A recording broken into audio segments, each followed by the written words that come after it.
প্রাণ ফিরতে শুরু করেছে কিরগিজস্তানের ক্যাম্পাসগুলোতে। বাংলাদেশি কিছু শিক্ষার্থীর নিজ উদ্যোগে দেশে ফেরার সিদ্ধান্ত। উজবেকিস্তান থেকে যাচ্ছেন রাষ্ট্রদূত।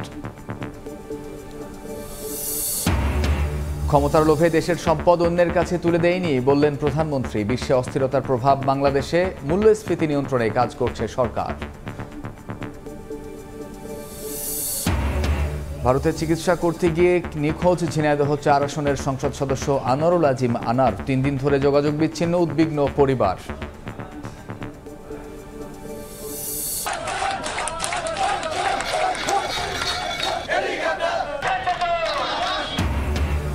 মধ্যরাতে শেষ হচ্ছে দ্বিতীয় ধাপের উপজেলা নির্বাচনের প্রচারণা। অংশ নেবে না জনগণ। ভোটের আগেই বলছে বিএনপি, ব্যর্থ হয়ে মানসিক ট্রমায় দলটি। জবাব আওয়ামী লীগের।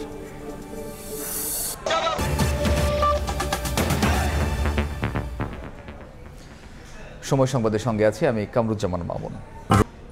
কিরগিজস্তানে বিদেশি শিক্ষার্থীদের ওপর স্থানীয়দের হামলার একদিন পর ধীরে ধীরে স্বাভাবিক হচ্ছে পরিস্থিতি। এখন আতঙ্ক না কাটায় ভয় নিয়ে বাইরে বের হচ্ছেন আন্তর্জাতিক শিক্ষার্থীরা। নতুন করে সহিংসতা ছড়িয়ে পড়া ঠেকাতে ক্যাম্পাসে মোতায়েন রয়েছে পুলিশ ও সেনাবাহিনী। তবে আবার হামলার ভয়ে দেশটি ছাড়তে নিজেরাই চার্টার্ড ফ্লাইটের ব্যবস্থা করেছেন বাংলাদেশি কিছু শিক্ষার্থী। কিরগিজস্তানের রাজধানীর বিশকেকের আন্তর্জাতিক মেডিকেল শিক্ষার্থীদের ওপর স্থানীয়দের নারকীয় তাণ্ডবের একদিন পর প্রাণ ফিরতে শুরু করেছে ক্যাম্পাসগুলোতে। নতুন করে সহিংসতার আর কোনো খবর পাওয়া যায়নি। পরিস্থিতি নিয়ন্ত্রণে বিভিন্ন বিশ্ববিদ্যালয়ে মোতায়েন করা হয়েছে নিরাপত্তা বাহিনীর বিপুল সংখ্যক সদস্য। রাত 12টা থেকে এখন পর্যন্ত কোথাও কোনো বাঙালি, পাকিস্তানি, ইন্ডিয়ান হামলার শিকার হয়নি। ইভেন্ট রাস্তায় প্রচুর পরিমাণে পুলিশ, সেনাবাহিনী সতর্ক অবস্থায় আছে। পরিস্থিতি গতকালকে থেকে যদিও শান্ত, এখন পরিস্থিতি আইন শৃঙ্খলা বাহিনীর অনুকূলে, কিন্তু একটু বলতে হয় এখন পর্যন্ত যারা এই কিরগিজস্তানে পোশাক শিল্পে কাজ করে তাদেরকে নিয়ে কেউ ভাবতেছে না, শুধু স্টুডেন্টদেরকে নিয়েই ভাবতেছে, তাদেরকে নিয়ে প্রশ্ন উঠতেছে। কিরগিজস্তানের অবস্থা মোটামুটি স্বাভাবিক, এখন আর গতকালকের মতো সমস্যা নেই। আমার ওয়ার্কাররা বিভিন্ন জায়গায় কাজ করতেছে। বিদেশি শিক্ষার্থীদের ওপর স্থানীয়দের হামলার ঘটনায় নিন্দা জানিয়েছে কিরগিজ মন্ত্রিসভা। এক বিবৃতিতে বলা হয়, সামাজিক যোগাযোগ মাধ্যমে অসত্য তথ্য প্রচারের কারণে সহিংসতা ছড়িয়ে পড়ে। এই অবস্থায় সব পক্ষকে ভুয়া তথ্য প্রচার থেকে বিরত থাকার আহ্বান জানানো হয়েছে। একই সঙ্গে সংঘাতের জন্য দায়ীদের চিহ্নিত করে আইন অনুযায়ী বিচার নিশ্চিতের আশ্বাস দেওয়া হয়। পরিস্থিতি শান্ত হয়ে এলেও পাকিস্তানের কয়েকশো শিক্ষার্থী ইতোমধ্যে দেশে ফেরত গেছে। বাংলাদেশি অনেক শিক্ষার্থীও নিজ দায়িত্বে দেশে ফেরার চেষ্টা করছেন। চার্টার ফ্লাইটের ব্যবস্থা আমাদের 12 জুন করা ছিল, একটা 16 জুন একটা করা ছিল, যে সেফলি আমরা আমাদের পরীক্ষা যেহেতু শেষ হবে এই সময়ে, তো আমরা তখন ব্যাক করব দেশে। এই জন্য আগে চার্টার ফ্লাইট করা ছিল। তো এখন হচ্ছে যে সেই চার্টার ফ্লাইটের টাইমটা আমরা আগায় নিয়ে আসতেছি। এদিকে কিরগিজস্তানে নতুন করে বিদেশি শিক্ষার্থীদের ওপর হামলার খবর পাওয়া যায়নি। যে কোনো পরিস্থিতি মোকাবিলায় সতর্ক রয়েছে নিরাপত্তা বাহিনী। বর্তমান যে পরিস্থিতি এখানের আগের থেকে অনেকটাই স্বাভাবিক হওয়া শুরু করেছে, এবং হচ্ছে আমাদের যে বিশ্ববিদ্যালয়গুলো আছে এখানে, যে এরা কিন্তু আমাদের ক্লাসগুলা পরবর্তী নির্দেশ না দেওয়া পর্যন্ত কিন্তু অনলাইনে করার ব্যবস্থা করেছে। যেহেতু এখানে একটা ঘটনা ঘটছে, বা আমরা যদি বিদেশি শিক্ষার্থীরা আছি এখানে পড়াশোনা করি, সেক্ষেত্রে তারা কিন্তু এই ক্লাসগুলো কিন্তু অনলাইনে করে দিয়েছে, মানে সপ্তাহখানিকের জন্য। এবং আরেকটা বিষয় সেটা হচ্ছে যে কিছু কিছু শিক্ষার্থী বাংলাদেশে চলে যাওয়ার জন্য চাইতেছে, বা এই পরিস্থিতি বা তারা আতঙ্কিত হয়েছে, বা তারা বাংলাদেশ থেকে ঘুরে আসতে চাইতেছে। চার্টার ফ্লাইট যেটা আছে এখানে হচ্ছে পাকিস্তান থেকে হচ্ছে মানে এখানে সরাসরি আসা যায়, মানে কোনো ট্রানজ্যাকশন দেওয়া লাগে না। ইন্ডিয়া থেকে সরাসরি এখানে আসা যায় এবং এখান থেকে পাকিস্তান সরাসরি যাওয়া যায়। এই ফ্লাইটগুলো, চার্টার ফ্লাইটগুলো ওদের আছে, আমাদের নাই। যে আমাদের একটা দাবিতে বাংলাদেশ সরকার যেন আমাদের এদিকে নজর দেয়, আমাদের যেন একটা চার্টার ফ্লাইট চালু করে দেয়, মানে একদিনের জন্য না, এটা হচ্ছে মানে সব পাকিস্তান, ইন্ডিয়া যেমন সবসময় চালু থাকবে, আমাদের জন্য যেন হয়তো মাসে 4টা বা 2টা এরকম ফ্লাইট চালু রাখে, যাতে আমরা কোনো কিছু হইলে সাথে সাথে যেন ইমিডিয়েটলি যেন বাংলাদেশ ব্যাক করতে পারি। আপনারা দেখতে পাচ্ছেন যে এক কিরগিজ, সে আমার সাথে আমার ভিডিও করা দেখে সে আমার সাথে কথা বলতেছে। তো তারা আমাদের প্রতি এখন সব স্বাভাবিক আচরণ করা শুরু করছে, বা তারা যেটা করছে তারা তাদের ভুল বুঝতে পারছে, বা এখন সব কিছু স্বাভাবিক। আমি যদি এই পাশে দেখাই, তারা অনেকেই হচ্ছে যাইতেছে বা আমাদের সাথে যোগাযোগ করতেছে। তো আগের থেকে পরিস্থিতি সব অনেক স্বাভাবিক, বা তারা আমাদের অনেক হেল্প করতেছে। 4 থেকে 5 বছর ধরে কিরগিজস্তানে ডাক্তারি পড়তে যাচ্ছেন বাংলাদেশিরা।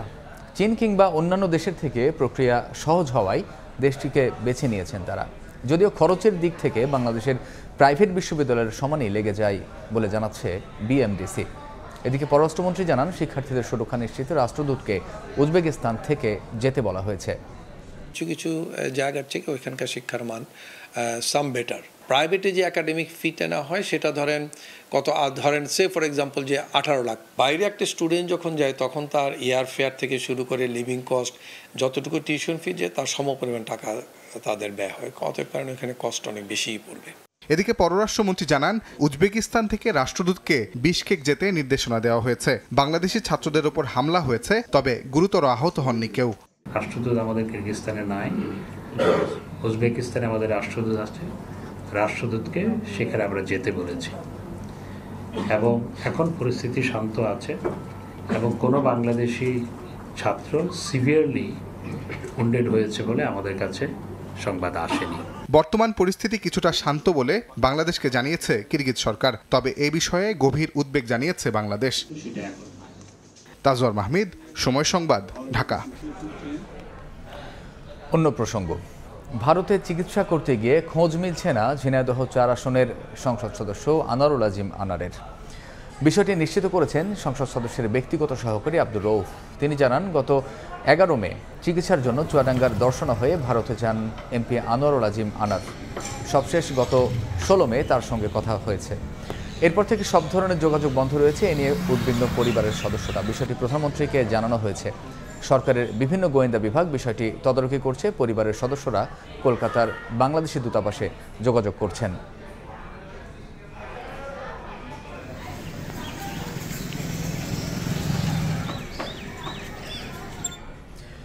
এ বিষয়ে বিস্তারিত জানাতে রাজধানীর মিন্টো রোডে ডিবি কার্যালয়ের সামনে আছেন সহকর্মী মাইনুল হাসান। সরাসরি যাচ্ছি তার কাছে।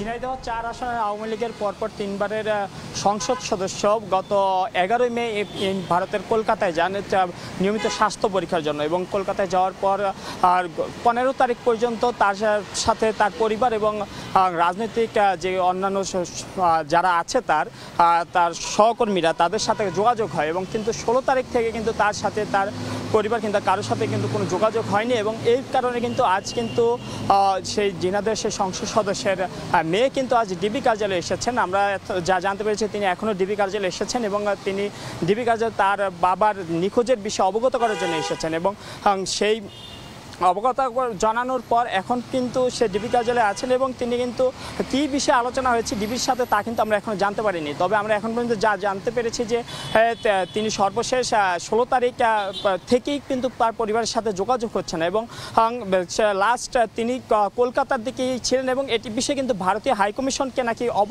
হাইকমিশনকে অবহিত করা হয়েছে বলে আমরা এখন সর্বশেষ জানতে পেরেছি। তবে এখন পর্যন্ত তার কোথায় অবস্থান আছে বা কী এই বিষয়ে ডিবি থেকেও আমাদের কিছু জানানো হয়নি। ডিবি থেকে আমাদেরকে যা জানানো হয়েছে যে হয়তো তারা কিছুক্ষণ পর তারা এ বিষয়ে আমাদেরকে অবহিত করবেন। তারা ডিবি প্রধান হারুনুর রশিদ আমাদের সাথে সংবাদ গণমাধ্যমের সাথে কথা বলবেন, তখন হয়তো আমরা এই ব্যাপারে বা এই সংসদ সদস্যের মেয়ের সাথে কি আলোচনা হয়েছে ডিবি পুলিশের তা আমরা হয়তো বিস্তারিত জানাতে পারবো। তো এখন পর্যন্ত আমরা ডিবি কার্যালয়ের সামনেই অবস্থান করছি এবং আমরা এখন পর্যন্ত কিন্তু তার পরিবারের সাথেও কিন্তু পরিবারের কোনো সদস্যের সাথেও কিন্তু আমরা কোনো কথা বলতে পারিনি। এখন পর্যন্ত তাদের সাথে কাছ থেকেও কোনো তথ্য জানতে পারিনি। এই ছিল আমার কাছ থেকে ডিবি কার্যালয় থেকে সর্বশেষ। আমরা তখন সরাসরি ছিলাম রাজধানীর মিন্টো রোডে ডিবি কার্যালয়ের সামনে। মূল্যস্ফীতি নিয়ন্ত্রণে সরকার আপ্রাণ চেষ্টা করছে জানিয়ে প্রধানমন্ত্রী শেখ হাসিনা বলেছেন, যুদ্ধসহ বৈশ্বিক প্রতিকূল পরিস্থিতির প্রভাব দেশের অর্থনীতিতে পড়েছে। সকালে বঙ্গবন্ধু আন্তর্জাতিক সম্মেলন কেন্দ্রে 11তম জাতীয় ক্ষুদ্র ও মাঝারি শিল্প পণ্য মেলার উদ্বোধনী অনুষ্ঠানে একথা বলেন তিনি। 2001 সালে দেশের স্বার্থ বিকিয়ে ক্ষমতায় যাওয়ার প্রলোভন থাকলেও তাতে রাজি হননি জানিয়ে প্রধানমন্ত্রী বলেন, ক্ষমতার লোভে দেশের সম্পদ অন্যের কাছে তুলে দেয়নি।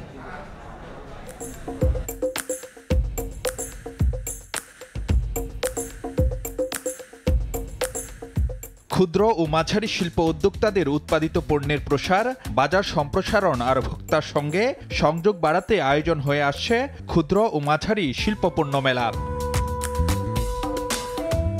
রোববার রাজধানীর বঙ্গবন্ধু আন্তর্জাতিক সম্মেলন কেন্দ্রে মেলার 11তম আসরের উদ্বোধন করেন প্রধানমন্ত্রী শেখ হাসিনা। এ সময় কর্মসংস্থান তৈরিতে বেসরকারি খাতকে উন্মুক্ত করা, ক্ষুদ্র মাঝারি উদ্যোক্তা তৈরি, অর্থনৈতিক অঞ্চল প্রতিষ্ঠা সহ নানা উদ্যোগের কথা উঠে আসে সরকার প্রধানের বক্তব্যে। এ সময় 2001 সালে ক্ষমতার প্রলোভনে দেশের স্বার্থ বিকিয়ে দেওয়ার চাপ থাকলেও তাতে রাজি না হওয়ার কথা তুলে ধরেন শেখ হাসিনা। 2001 আর আমরা সরকারে আসতে পারলাম না, সেটাও কারণ ছিল আমাদের গ্যাস অন্য দেশে বিক্রি করতে হবে, আমি দেশ বিক্রি করে ক্ষমতায় আসব, এটা আমার কখনো চিন্তা ছিল না। আমি বঙ্গবন্ধু শেখ মুজিবের মেয়ে, ক্ষমতার লোভে নিজের সম্পদ অন্যের হাতে তুলে দিতে আমি কখনো রাজি ছিলাম না, যে কারণে আমি আসতে পারিনি। তাতে আমার কোনো আফসোস নেই। দেশের অর্থনীতিতে যুদ্ধ সহ প্রতিকূল বৈশ্বিক অস্থিরতার প্রভাব কাটাতে সরকারের চেষ্টার কথাও তুলে ধরেন প্রধানমন্ত্রী। এই ধাক্কাটা আজকে আমাদের উপরে এসে পড়েছে।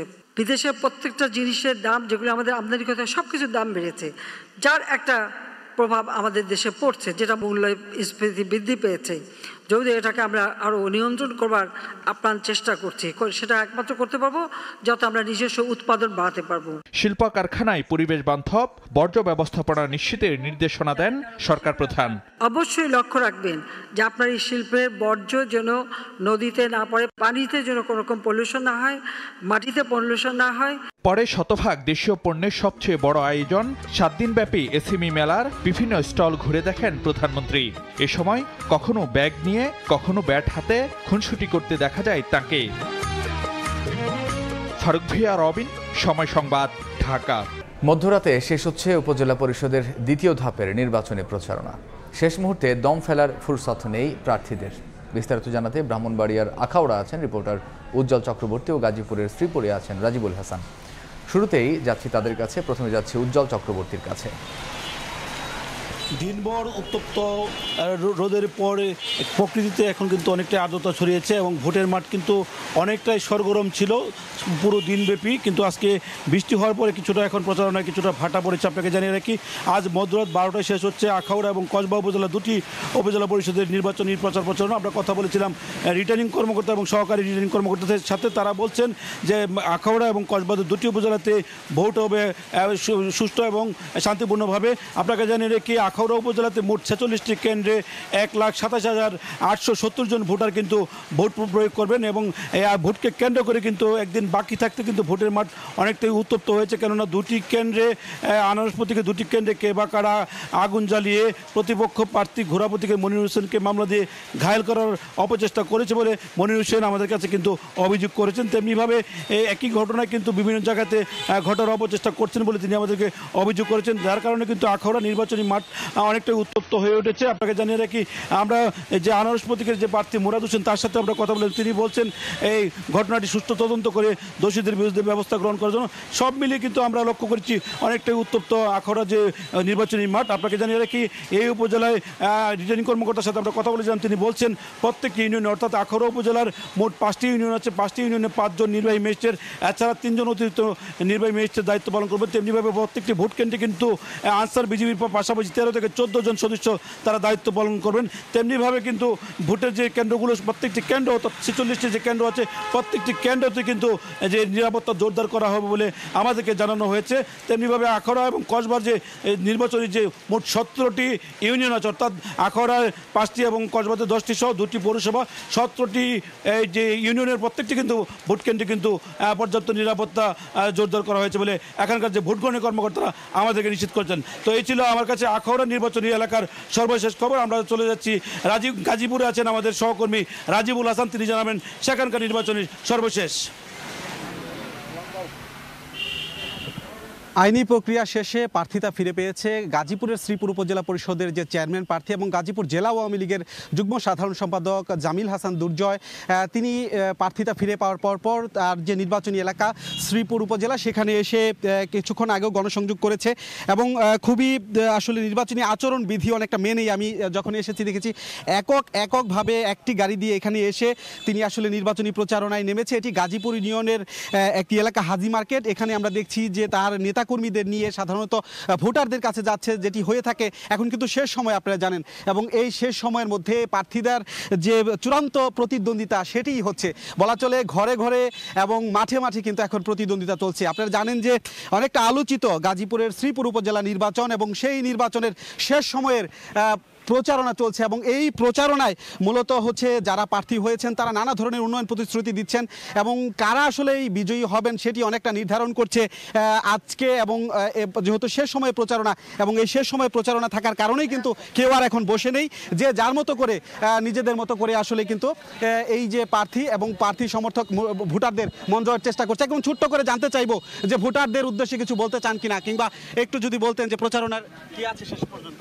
শেষ মুহূর্তে এসে আমি আজকে আমাদের শ্রীপুর উপজেলার সকল ভোটারবৃন্দের কাছে ঘোড়ার প্রতীকে ভোট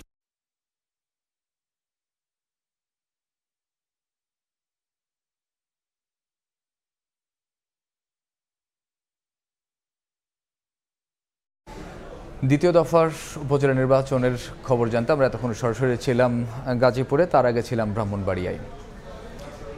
দ্বিতীয় দফার উপজেলা নির্বাচনে শান্তি ও শৃঙ্খলা বজায় রাখতে সর্বোচ্চ প্রস্তুতি আছে বলে জানিয়েছেন নির্বাচন কমিশনার মোহাম্মদ আলমগীর। তিনি বলেন, সব দল অংশ না নেয়ায় ভোটার পরিস্থিতি কেমন হবে তা আগেভাগে বলা সম্ভব নয়।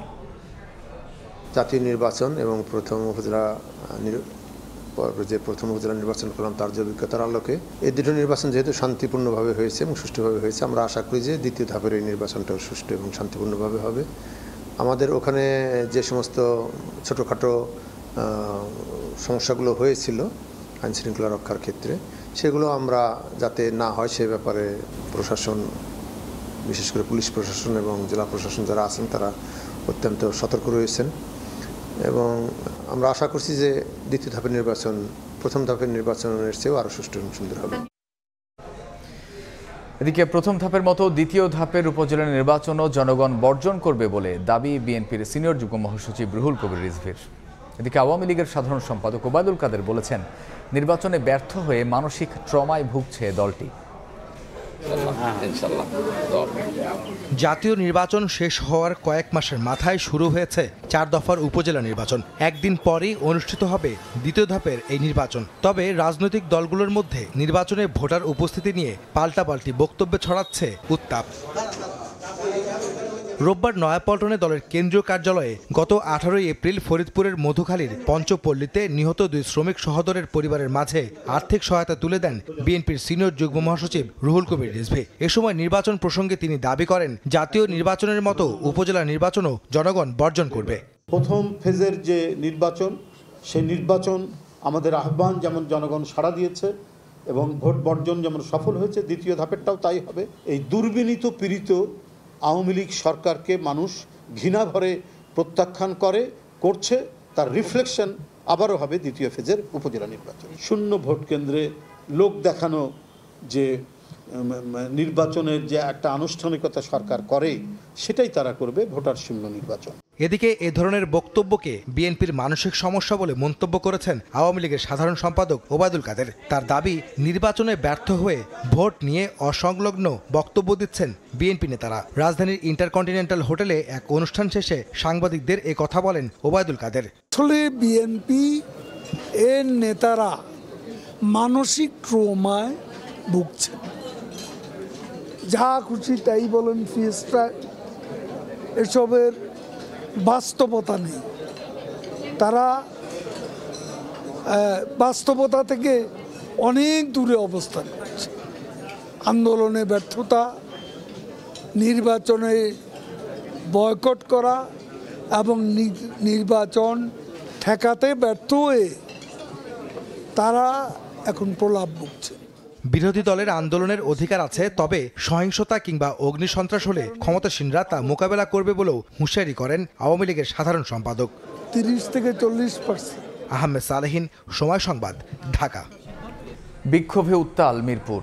রাজধানীতে ব্যাটারি চালিত রিকশা বন্ধের প্রতিবাদে সড়ক অবরোধ করে অর্ধশত গাড়ি ভাঙচুর করেছেন চালকরা।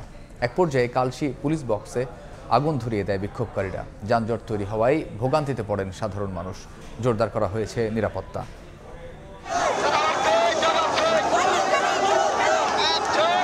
সড়ক অবরোধ করে ব্যাটারি চালিত রিকশা চালকদের অবস্থান। বিক্ষোভ মিছিল আর প্রতিবাদ স্লোগানে উত্তাল মিরপুর। রোববার সকাল থেকে হঠাৎ ব্যাটারি চালিত রিকশা নিষিদ্ধের প্রতিবাদে মিরপুর 10 নম্বরে লাঠি সোটা নিয়ে সড়কে অবস্থান নেন চালকরা। বন্ধ হয়ে যায় মিরপুর 12 থেকে আগারগাঁও পর্যন্ত যান চলাচল। সৃষ্টি হয় তীব্র যানজট। আমরা শুধু শান্তিপূর্ণ আন্দোলন করতে চাই। আমাদের দাবি, আমরা গরিব মানুষ, আমাদের অটোগুলো চলতে দিতে হবে। আমরা কোনো ভাঙচুর করি নাই, কোনো গন্ডগোল করি নাই। আমরা রাস্তা দখল করে বসেছিলাম যেন কোনো গাড়ি না চলে। আমাদের অটো না চললে গাড়ি চলবে না। আমাদের দাবি মানতে হবে, অটো গাড়ি চলবে না, আমাদের কর্ম দিতে হবে। চালকদের বিক্ষোভে যান চলাচল বন্ধ হয়ে যাওয়ায় ভোগান্তিতে পড়েন যাত্রীরা। 2 ঘন্টা বসে আছে গাড়িতে। এই কতটুকু জায়গা 13 নম্বর থেকে 10 নম্বর আসতে 2টা ঘন্টা সময় লাগছে এবং তাও বসে আছে এখনো। তারপরেও যে এটা ছাড়বে এর কোনো ইচ্ছা নেই। বাট বের হইতে পারতেছি না, সামনে দিয়ে ফুল রাস্তা ব্লক। মিরপুরের মতন জায়গায় পুলিশ তো সঙ্গে সঙ্গে এই জিনিসটাকে টেক ওভার করতে পারত, তাহলে আমরা তো আর এত ভোগান্তিতে পড়তাম না। আমি 1.5 ঘন্টার উপর এখানে বসে আছি। গত 15 মে বাংলাদেশ সড়ক পরিবহন কর্তৃপক্ষের কার্যালয়ে এক সভায় ব্যাটারি চালিত রিকশা বন্ধের বিষয়ে ব্যবস্থা নেওয়ার নির্দেশ দেওয়া হয়। এ অবস্থায় ব্যাটারি চালিত রিকশা বন্ধের নির্দেশ তুলে না নেওয়া পর্যন্ত কর্মসূচি অব্যাহত রাখার ঘোষণা দিয়েছেন চালকরা। তাসনিয়া নিশাত মিম, সময় সংবাদ, ঢাকা। মেট্রো রেলের টিকিটে ভ্যাট সংযুক্ত করার এনবিআরের সিদ্ধান্তের কড়া সমালোচনা করলেন সড়ক পরিবহন ও সেতুমন্ত্রী ওবায়দুল কাদের।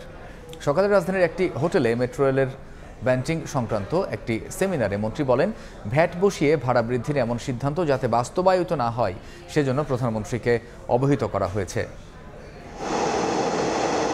যানজটের এই নগরে স্বপ্নবাহন মেট্রো রেল। সেই মুহূর্তে প্রতিদিন প্রায় 3 লাখ যাত্রী ব্যবহার করছেন এই উড়াল রেলপথ। উত্তরা থেকে আগারগাঁও পর্যন্ত মেট্রো রেল চালু হয়েছিল 2022-এর ডিসেম্বরে। গত বছর থেকে পুরোদমে মতিঝিল পর্যন্ত সেবা দিচ্ছে মেট্রো। সেই সেবার উপর 28 ডিসেম্বর 2022 থেকে 30 জুন 2024 পর্যন্ত মূসক অব্যাহতি দেওয়া হয়েছিল। মেয়াদ শেষে তা আবারও অব্যাহতি দেওয়ার ক্ষেত্রে এনবিআর আপত্তি জানিয়েছে। সেই হিসাবে এনবিআরের সিদ্ধান্ত হলো আসছে 1 জুলাই থেকে 15% ভ্যাট আরোপ করা হবে মেট্রো ভাড়ায়। রোববার রাজধানীর একটি হোটেলে মেট্রো রেলের ব্র্যান্ডিং বিষয়ক সেমিনারের আয়োজন করে মেট্রো কর্তৃপক্ষ ডিএমটিসিএল। এতে অংশ নিয়ে সড়ক পরিবহন সেতুমন্ত্রী বলেন, এনবিআরের এই সিদ্ধান্ত বাস্তবায়িত হলে জনপ্রিয় এই বাহন জনপ্রিয়তা হারাবে। হঠাৎ করে এখানে 15% ভ্যাটের ঘোষণা দিল। ভারতে কি সেটা আছে? ভারতে কোনো ভ্যাট নেই, তাহলে আমরা কেন করব? আমি মাননীয় প্রধানমন্ত্রীকে বিষয়টি জানিয়েছি যে এনবিআরের এই সিদ্ধান্ত, this is not right, this is wrong decision. এটা হয় না, এতে মেট্রো রেলের সুনামটা নষ্ট। প্রধানমন্ত্রী পুনর্বিবেচনার ব্যাপারে আশ্বাস দিয়েছেন।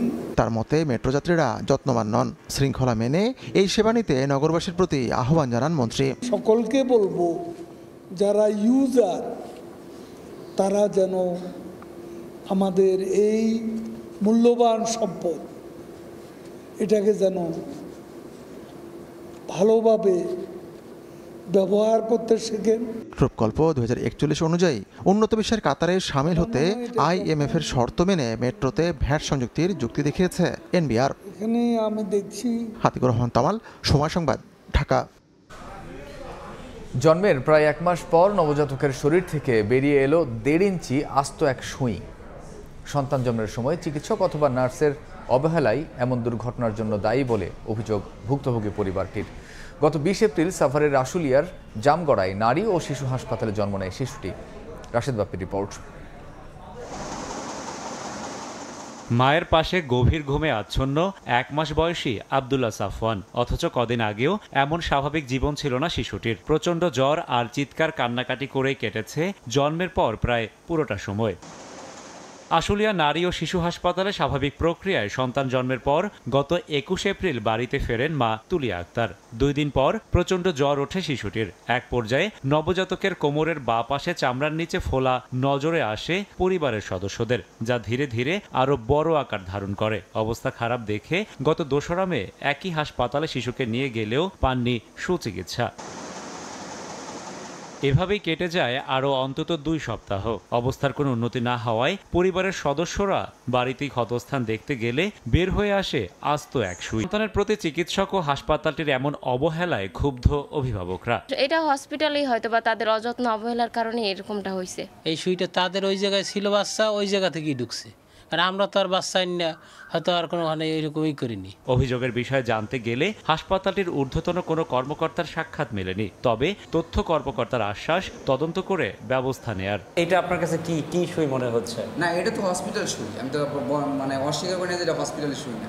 যে কোনো কারণে অসতর্কতার সাথে এটা ঢুকতে পারে কিনা, মানে ঢুকে ভেঙে রেখে যাওয়া, এটা খুব মানে আমার কাছে আশ্চর্য লাগতেছে, এটা কখনোই হওয়ার কথা না। গত 19 এপ্রিল হাসপাতালের গাইনি বিভাগের প্রধান অধ্যাপক ডাক্তার আঞ্জুমান আরা রিতার তত্ত্বাবধানে ভর্তি হলেও 20 এপ্রিল ডাক্তার মুস্তারি ফারহানার সহায়তায় সন্তান প্রসব করেন তুলিয়া আক্তার। রাশেদ বাপ্পি, সময় সংবাদ, সাভার। সার্ভার ডাউন থাকায় দুদিন ধরে দেশের পুলিশ স্টেশনগুলোতে অনলাইনে সাধারণ ডায়েরি বা জিডি করা সম্ভব হচ্ছে না। এতে চরম ভোগান্তিতে পড়তে হচ্ছে অভিযোগ নিয়ে থানায় আসা সাধারণ মানুষকে। তবে আগের মতো ম্যানুয়াল পদ্ধতিতে অভিযোগ নেওয়া হচ্ছে বলে দাবি পুলিশের। বিস্তারিত জানাচ্ছেন পার্থপ্রতিম বিশ্বাস। যে কোনো আইনি সহায়তা নিতে থানায় গিয়ে জিডি বা সাধারণ ডায়েরির ভূমিকা গুরুত্বপূর্ণ। কখনো কোনো হুমকির মুখোমুখি হলে বা গুরুত্বপূর্ণ কোনো প্রয়োজনীয় কাগজপত্র, পাসপোর্ট, পরিচয়পত্র, চেকবই বা দলিল হারিয়ে গেলে থানায় জিডি করার দরকার পড়ে। আগে হাতে লিখে সাধারণ ডায়েরি করতে হলেও এখন অনলাইনেই করতে হয়। ঘরে বসেও অনলাইনেই সাধারণ ডায়েরি করা সম্ভব। সার্ভার জটিলতার কারণে সারা দেশে অনলাইনে জিডি করতে পারছেন না সাধারণ মানুষ। সার্ভার ডাউন থাকায় বৃহস্পতিবার রাত 10টার পর থেকে কম্পিউটারে কোনো তথ্যই দিতে পারছেন না থানার কর্তব্যরত পুলিশ কর্মকর্তারা। বিভিন্ন অভিযোগ নিয়ে থানায় আসলেও জিডি করতে না পারায় চরম ভোগান্তিতে পড়তে হচ্ছে সাধারণ মানুষকে। আমার মোবাইলটা হারিয়ে গেছে, জিডি করতে চাচ্ছি তো এখন জিডি করতে পারতেছি না। জিডি করতে পারছি না, ওনাদের নাকি সার্ভার ডাউন। অন্য বিকল্প অথবা ম্যানুয়াল একটা ব্যবস্থা রাখা উচিত। এটা ছাড়া তো কোনো কাজ করতে পারতেছি না। সার্ভার ডাউন থাকলেও সেবা দিতে আগের মতো ম্যানুয়াল পদ্ধতিতেই অভিযোগ নেওয়া হচ্ছে বলে জানান অতিরিক্ত পুলিশ কমিশনার। জিডি রেখে দিয়ে তাদেরকে একটা নাম্বার ফিরে দিয়ে ম্যানুয়াল সিস্টেম যেটা আমরা আগে করতাম সেভাবে আমরা মানুষকে সেবা দিয়ে দিচ্ছি। চট্টগ্রামের প্রতিটি থানায় প্রতিদিন করে 40টি জিডি বা সাধারণ ডায়েরি দায়ের হয়। পার্থপ্রতিম বিশ্বাস, সময় সংবাদ, চট্টগ্রাম। নতুন চালের দোহাই দিয়ে নিজের অবস্থান থেকে সরে এলেন খাদ্যমন্ত্রী সাধন চন্দ্র মজুমদার। পহেলা বৈশাখ থেকে চালের বস্তার গায়ে ধানের জাত, মিলের ঠিকানা ও মিলগেটের মূল্য লেখা থাকার কথা বলে মাসখানেক পর নতুন চাল না আসা পর্যন্ত এই উদ্যোগ বাস্তবায়ন না করার খোঁড়া যুক্তি খাদ্যমন্ত্রীর। সকালে রাজধানীর মিরপুরে ওএমএস কার্ডের মাধ্যমে চাল ও আটা বিক্রি কার্যক্রমের উদ্বোধনী অনুষ্ঠানে এসব কথা বলেন তিনি। এদিকে দেরি করে কার্ড হাতে পাওয়ার অভিযোগ সুবিধাভোগীদের।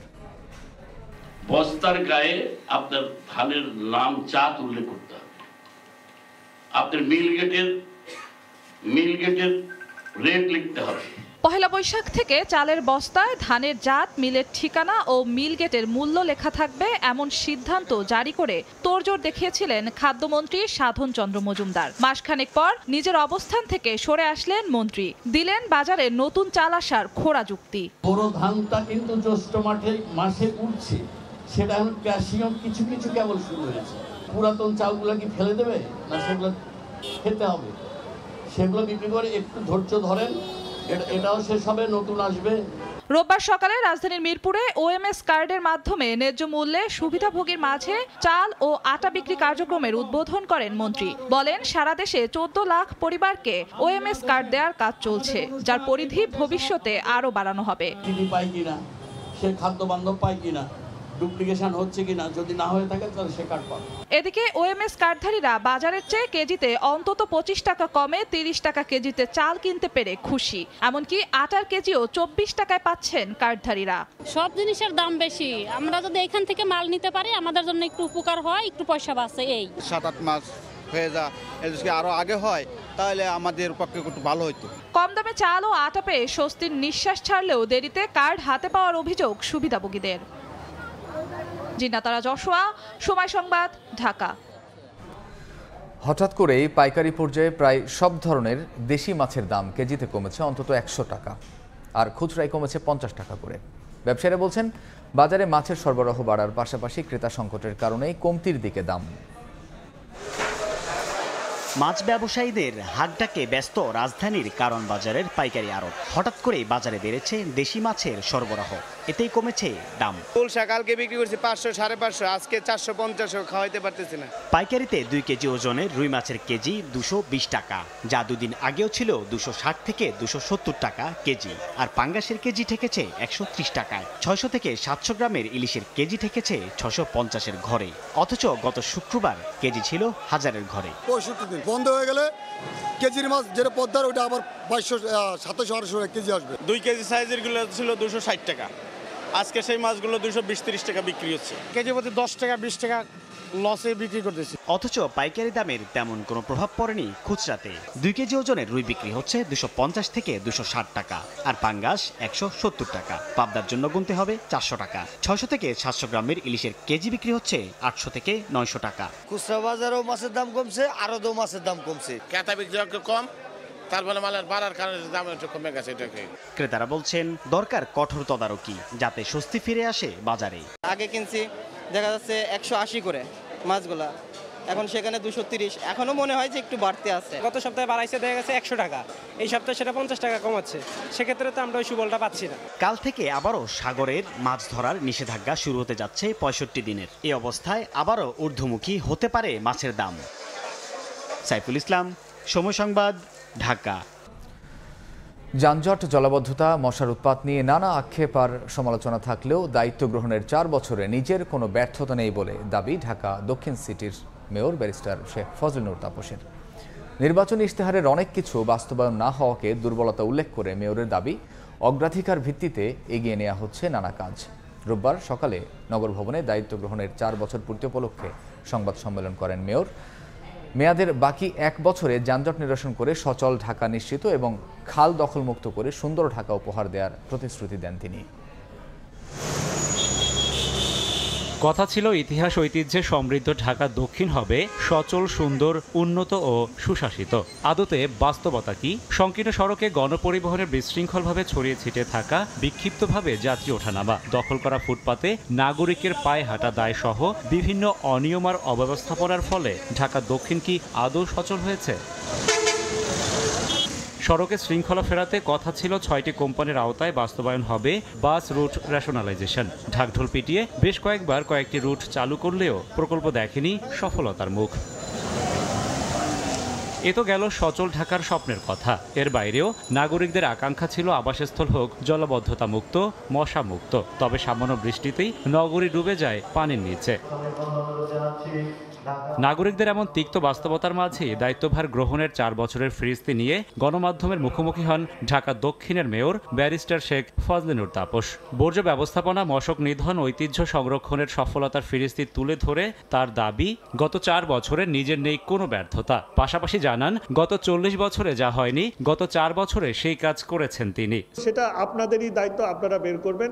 যদি কোনো ব্যর্থতা বা দুর্বলতা, ব্যর্থতা আমি বলবো না, দুর্বলতা বলবো, তবে নির্দ্বিধায় বলতে পারি যে এই 4 বছরে প্রথম দিন থেকে শুরু করে আজ অবধি সততা, নিষ্ঠা এবং আন্তরিকতা নিয়ে কাজ করে চলেছে। 40 বছরে যা কাজ হয়নি 4 বছরের মধ্যে সেই কাজ সম্পন্ন করেছে। অগ্রাধিকার ভিত্তিতে মূল সংকটগুলো সমাধানে কাজ করছে সিটি কর্পোরেশন বলে জানান মেয়র। প্রথমে আমরা ধরেছি মশক ব্যবস্থাপনাকে, দ্বিতীয় আমরা ধরেছি বর্জ্য ব্যবস্থাপনাকে, তৃতীয় আমরা ধরেছি খালগুলো, আদি বুড়িগঙ্গা আমরা ধরেছি। আমরা এভাবে অগ্রাধিকার করে আমরা কাজ করছি। তাতে আপনি যদি নির্বাচনী ইশতেহার দেখেন তাহলে হয়তোবা আপনি অনেক কিছু পাবেন যেগুলো আমরা এখনো হয়তোবা সেভাবে কাজ শুরু করিনি। আমরা সেভাবে নতুন বিনিয়োগ পাচ্ছি না। বাস রুট রেশনালাইজেশনে আমরা পরিষ্কারভাবে বলেছি যে আমরা কোনো পুরনো বাস দিয়ে আমরা ঢাকা শহরে আর ঢাকা নগর পরিবহন আমরা চালু করব না। সংসদ সদস্যের পদ ছেড়ে 2020 সালের 16 মে ঢাকা দক্ষিণ সিটি কর্পোরেশনের দায়িত্ব গ্রহণ করেন ব্যারিস্টার শেখ ফজলে নূর তাপস। রাশেদ বাপ্পি, সময় সংবাদ, ঢাকা। তরুণদের উদ্ভাবনী সক্ষমতার মাধ্যমে নতুন প্রযুক্তি এবং মেরামতের জন্য বিদেশিদের ওপর নির্ভরতা কমে আসবে বলে মন্তব্য করেছেন জ্বালানি ও খনিজ সম্পদ বিভাগের সচিব ডক্টর খায়রুজ্জামান মজুমদার। রোববার দুপুরে রাজধানীতে বিদ্যুৎ ভবনে ইনোভেশন শোকেসিংয়ের উদ্বোধনী অনুষ্ঠানে তিনি মন্তব্য করেন। এতে বিদ্যুৎ বিভাগের প্রায় 19টি দফতর অংশ নেয়। এর মধ্য থেকে 6টি উদ্যোগকে পুরস্কৃত করা হয়।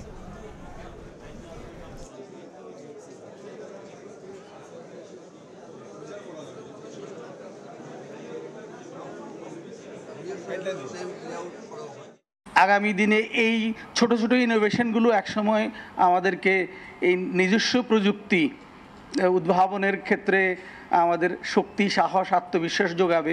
আমরা অন্যের প্রযুক্তি ব্যবহার করে তাদের সাথে কম্পিটিশন করে বিশ্ববাজারে টিকে থাকতে পাবো না। আমাদেরকে নিজস্ব প্রযুক্তি উদ্ভাবন করতে হবে, অথবা নিদেন পক্ষে যে প্রযুক্তি আমরা ব্যবহার করি সেটার লোকাল কাস্টমাইজেশন করতে হবে। রাসায়নিক অস্ত্র কনভেনশন BNACWC এর 22তম সাধারণ সভা অনুষ্ঠিত হয়েছে। সংস্থার চেয়ারম্যান ও সশস্ত্র বাহিনী বিভাগের নতুন দায়িত্বপ্রাপ্ত principal staff officer lieutenant general Mizanur Rahman শামীমের সভাপতিত্বে সশস্ত্র বাহিনী বিভাগের মাল্টিপারপাস হলে সকালে এ সভা অনুষ্ঠিত হয়। বিভিন্ন মন্ত্রণালয়, সংস্থা এবং বাহিনী থেকে সদস্য সহ 43 জন উচ্চপদস্থ কর্মকর্তা অংশ নেন। সভায় বাংলাদেশে রাসায়নিক অস্ত্র কনভেনশন সংক্রান্ত বিধিবিধান কার্যকরভাবে বাস্তবায়নে 21তম সাধারণ সভার সিদ্ধান্ত বাস্তবায়নের অগ্রগতি পর্যালোচনা করা হয়। সভায় বাংলাদেশের সার্বিক রাসায়নিক নিরাপত্তা সুসংহতকরণ ও রাসায়নিক দুর্ঘটনা রোধে কার্যকর ব্যবস্থা নিয়ে আলোচনা এবং বেশ কিছু গুরুত্বপূর্ণ সিদ্ধান্ত নেওয়া হয়। দেশের রাসায়নিক নিরাপত্তা নিশ্চিত করতে সবাইকে একযোগে কাজ করার জন্য আহ্বান জানান BNACWC'র চেয়ারম্যান।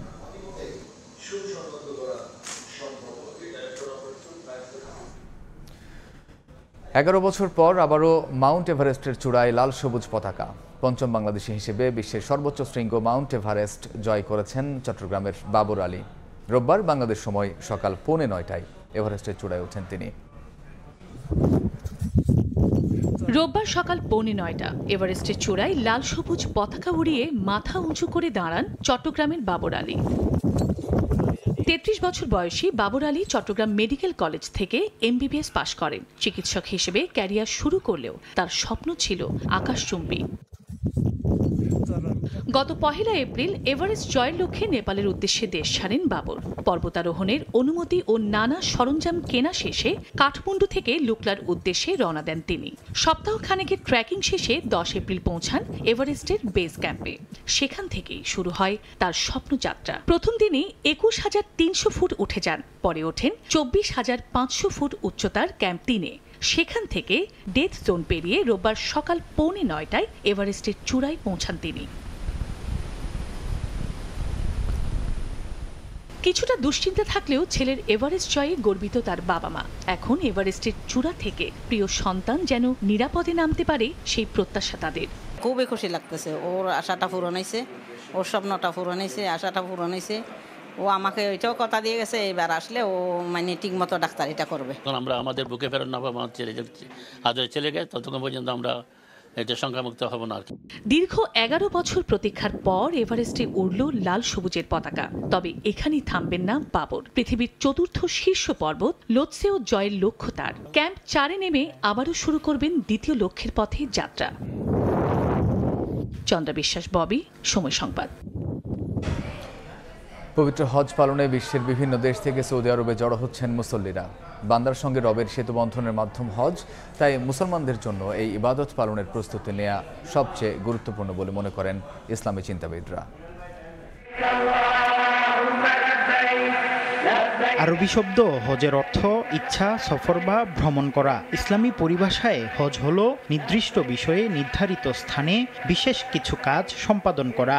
এই ফরজ বিধান পালনে নিতে হয় বিশেষ প্রস্তুতি। প্রথমেই নিয়তের শুদ্ধতা অত্যন্ত জরুরি। হজের নিয়ত বাংলা বা আরবিতে করতে পারবেন। আরবিতে করলে বলবেন, আল্লাহুম্মা ইন্নী উরিদুল হাজ্জা ফায়াসসিরহু লি ওয়া তাকাব্বালহু মিন্নি। হে আল্লাহ, আমি হজের ইচ্ছা প্রকাশ করছি, আপনি আমার জন্য তা সহজ করে দিন এবং আমার পক্ষ থেকে তা কবুল করুন। হজযাত্রায় সঙ্গে নেবেন পাসপোর্ট ও পাসপোর্টের ফটোকপি, বিমানের টিকিট ও মেডিকেল সার্টিফিকেটের ফটোকপি। বাসাতেও এর কপি রেখে যাবেন। অতিরিক্ত 10 কপি পাসপোর্ট সাইজ ছবি ও 10 কপি স্ট্যাম্প সাইজের রঙিন ছবি সঙ্গে নেবেন। মূল্যবান কাগজপত্র রাখার জন্য একটি কোমর ও একটি কাঁধ ব্যাগ সঙ্গে নেবেন। রোদ থেকে বাঁচার জন্য ছোট একটি ছাতা সঙ্গে নেওয়া ভালো। এছাড়া হজযাত্রায় প্রয়োজনে একাধিক সামগ্রী রাখতে পারেন, যেন হারিয়ে গেলে বা নষ্ট হলে সহজেই পাওয়া যায়। হজ সামগ্রীর মধ্যে রয়েছে কমপক্ষে 2 সেট ইহরামের কাপড়। ইহরামের কাপড় সাদা ও সুতি হলে আরামদায়ক হবে। হজে যা সঙ্গে নেওয়া দরকার: ইহরাম বাঁধার belt, money bag, passport bag, জুতা রাখার ব্যাগ, পাথর রাখার ব্যাগ, প্লাস্টিক জায়নামাজ, নখ কাটার, কাঁধের ব্যাগ, নারীদের চুল বাঁধার টুপি, হাত মোজা ও পা মোজা, হাওয়ার বালিশ, বোর্ডিং হোল্ডার, সানকেপ, চামড়ার মোজা, তায়াম্মুমের মাটি, মিসওয়াক, ছাতা, গামছা, লুঙ্গি, গেঞ্জি, পায়জামা, পাঞ্জাবি, তাওয়েল, জুতা, টুপি, আতর, বোরকা, সাবান, ব্রাশ, টুথপেস্ট, সুই সুতা, থালা বাটি, গ্লাস, হজ গাইড ও কোরআন শরীফ। নিজের প্রতিটি ব্যাগে ইংরেজিতে নাম, ঠিকানা, পাসপোর্ট নম্বর ও মোবাইল নম্বর লিখে রাখুন। বড় ব্যাগ তালাবদ্ধ রাখা জরুরি, তবে ব্যাগ যত ছোট ও হালকা করা যায় যাত্রা ততই আরামদায়ক হবে। যেসব জিনিসপত্র সঙ্গে নেওয়া হয়েছে সেগুলোর একটি তালিকা করে রাখলে ভালো হয়। হজে যাওয়ার আগে অবশ্যই হজের যাবতীয় নিয়মকানুন জেনে নেওয়া কর্তব্য। হজ করতে ইচ্ছুক এবং প্রথমবারের মতো হজ করতে যাচ্ছেন এমন ব্যক্তির অবশ্যই হজের নিয়মকানুন সম্পর্কে প্রাথমিক ধারণা রাখা জরুরি। আব্দুল্লাহ তামিম, সময় সংবাদ। ভারতের লোকসভা নির্বাচনে ৫ম দফার ভোট গ্রহণ কাল। এদিন কংগ্রেস নেতা রাহুল গান্ধী, কেন্দ্রীয় প্রতিরক্ষা মন্ত্রী রাজনাথ সিং ছাড়াও মোদী সরকারের 2 জন শীর্ষমন্ত্রী স্মৃতি ইরানি ও পীযূষ গোয়ালের ভাগ্য নির্ধারণ করবেন ভোটাররা। ভারত থেকে বিস্তারিত জানাচ্ছেন সুব্রত আচার্য। ভারতে চলছে লোকসভা নির্বাচন। ভোট গ্রহণের ৫ম দফা ২০ মে। এদিন ৬টি রাজ্য, 2টি কেন্দ্রশাসিত অঞ্চলে ৪৯টি সংসদীয় আসনে ভোট নেবে দেশটির কেন্দ্রীয় নির্বাচন কমিশন। সকাল ৭টা থেকে শুরু হয়ে ভোট চলবে সন্ধে ৬টা পর্যন্ত। বিজেপি, কংগ্রেস, বামপন্থী দল সহ 6টি সর্বভারতীয় রাজনৈতিক দল ছাড়াও তৃণমূল কংগ্রেস, আরজেডি, জেডিইউর মতো প্রাদেশিক শক্তিশালী রাজনৈতিক দলগুলো এবার এই নির্বাচনে প্রতিদ্বন্দ্বিতা করছে। এবারের দফায় উত্তরপ্রদেশ, বিহার, মধ্যপ্রদেশ, মহারাষ্ট্র ছাড়াও পশ্চিমবঙ্গের 7টি আসনেও ভোট হবে, যার 3টি বিজেপির হলেও বাকি সবগুলো তৃণমূলের দখলে। এই দফায় বিশেষ নজর থাকবে রায়বেরেলির দিকে। সেখান থেকে লড়ছেন কংগ্রেস নেতা রাহুল গান্ধী। লখনৌতে ভাগ্য পরীক্ষা হবে রাজনাথ সিং এর। কাশ্মীরে ওমর আবদুল্লাহ, আমেথিতে তারকা মন্ত্রী স্মৃতি ইরানির। অন্যদিকে বাংলাদেশ সীমান্ত ঘেঁষা বনগাঁ আসন থেকে কেন্দ্রীয় জাহাজ মন্ত্রী শান্তনু ঠাকুরেরও এদিন ভাগ্য পরীক্ষা হবে। হুগলিতে 2 অভিনেত্রী রচনা লগেটের ভাগ্য নির্ধারণ করবেন এদিন ভোটাররা। 19 এপ্রিল প্রথম দফার ভোট গ্রহণের মধ্য দিয়ে শুরু হয় লোকসভা নির্বাচন। সবশেষ চতুর্থ পর্বের ভোট গ্রহণ হয় 13 মে। লোকসভার 543 আসনের মধ্যে ভোট হয়েছে 379 আসনে। বাকি 164 আসনের মধ্যে সোমবার 49 আসনের ভোট শেষ হলে পরবর্তী 2 দফায় 115 আসনের ভোট নেওয়া হবে। জানা গেছে 6ষ্ঠ দফার ভোট গ্রহণ হবে আগামী 25 মে শনিবার। সুব্রত আচার্য, সময় সংবাদ, ভারত। চাপ নিতে ভালোবাসেন মোস্তাফিজুর রহমান, আর এজন্যই সংক্ষিপ্ত সংস্করণ পছন্দ টাইগার পেসারের। দেশের হয়ে খেলতে গর্ববোধ করেন কাটার মাস্টার। তাসকিন শরীফুলদের সঙ্গে ভাগাভাগি করেছেন আইপিএলে খেলার অভিজ্ঞতা। সাকিব মাহমুদুল্লাহরা মাঠে থাকলে যে কোনো কঠিন পরিস্থিতি সামলানো সহজ হয় বলেও জানান ফিজ। অভিষেকে মহেন্দ্র সিং ধোনির ভারতকে চমকে দেয়া মোস্তাফিজ এখন ক্রিকেট বিশ্বে অনুকরণীয়। মায়াবী কাটারে পরাস্ত করেছেন বিশ্বের বাঘা বাঘা ব্যাটসম্যানদের। দিন দিন নিজেকে পরিণত করায় ফ্র্যাঞ্চাইজি লিগগুলোতেও চাহিদা বেড়েছে টাইগার পেসারের। ভারতের আইপিএল থেকে শুরু করে অন্যান্য সব ফ্র্যাঞ্চাইজি লিগে বাংলাদেশ থেকে সবার আগে ডাক আসে ফিজের। টেস্ট না খেলে আইপিএলকে প্রাধান্য দেয়া ফিজের এমন সিদ্ধান্তে হয়েছে সমালোচনা। তবে কাটার মাস্টারের কাছে সবার আগে দেশ। দেশের হয়ে খেলাটা একটা গৌরবের বিষয়। আমি সবসময় এনজয় করি দেশের হয়ে খেলাটা। এই ফরম্যাটটা বেশি প্রেশার, এই কারণে আমার মনে হয় ভালো লাগে। আমি প্রেশারটাও অনেক এনজয় করি। টাইগারদের পেস ইউনিটের নেতৃত্ব দেন মুস্তাফিজ। তাসকিন, শরীফুল, হাসানরাও এখন দলের জয়ে ভূমিকা রাখছেন। ফিজও উপভোগ করছেন পেসারদের উত্থান। তবে মাঠে কিংবা মাঠের বাইরে যে কোনো সমস্যায় এখনও ভরসা খুঁজে পান সাকিব রিয়াদদের কাছে। তাসকিন, শরীফুল, সাইফুদ্দিন, হাসান, আমি যতটুকু শিখছি সেগুলো ওদের সাথে শেয়ার করব। যদি আমাদের আর একটু ইমপ্রুভ হয়। সাকিব ভাই আছে, রিয়াদ ভাই আছে, আমরা মাঝখানে আছি। আমরা যদি কোনো সময় আটকাই যাই কোনো বিষয় দ্বারা গ্রাউন্ডে হতে পারে, যে কোনো কিছু জানার থাকলে তখন আমরা ভাইদের কাছ থেকে যে ডিসিশনগুলো নিতে পারবো। কোনো ট্রফি নেই কাটার মাস্টারের, স্বপ্ন দেখেন লাল সবুজ জার্সিতে বিশ্বকাপ জেতার। বড় প্লেয়ার যে সময় হয়, বড় ইভেন্টগুলো জিতে একটা বড় ট্রফি জেতে, সে সময় বড় প্লেয়ার বলা হয়। এটা তো আক্ষেপ তো সবসময় রয়ে গেছে। তারেক হাসান শিমুল, সময় সংবাদ। এ পর্যায়ে শীর্ষ সংবাদগুলো জানিয়ে দিচ্ছে আরেকবার। প্রাণ ফিরতে শুরু করেছে কিরগিজস্তানের ক্যাম্পাসগুলোতে। বাংলাদেশি কিছু শিক্ষার্থীর নিজ উদ্যোগে দেশে ফেরার সিদ্ধান্ত। উজবেকিস্তান থেকে যাচ্ছেন রাষ্ট্রদূত। ক্ষমতার লোভে দেশের সম্পদ অন্যের কাছে তুলে দেয়নি বললেন প্রধানমন্ত্রী। বিশ্বে অস্থিরতার প্রভাব বাংলাদেশে, মূল্যস্ফীতি নিয়ন্ত্রণে কাজ করছে সরকার। এবং ভারত চিকিৎসা করতে গিয়ে নিখোঁজ ঝিনাইদহ ৪ আসনের সংসদ সদস্য আনারুল আজিম আনার ৩ দিন ধরে যোগাযোগ বিচ্ছিন্ন, উদ্বিগ্ন পরিবার।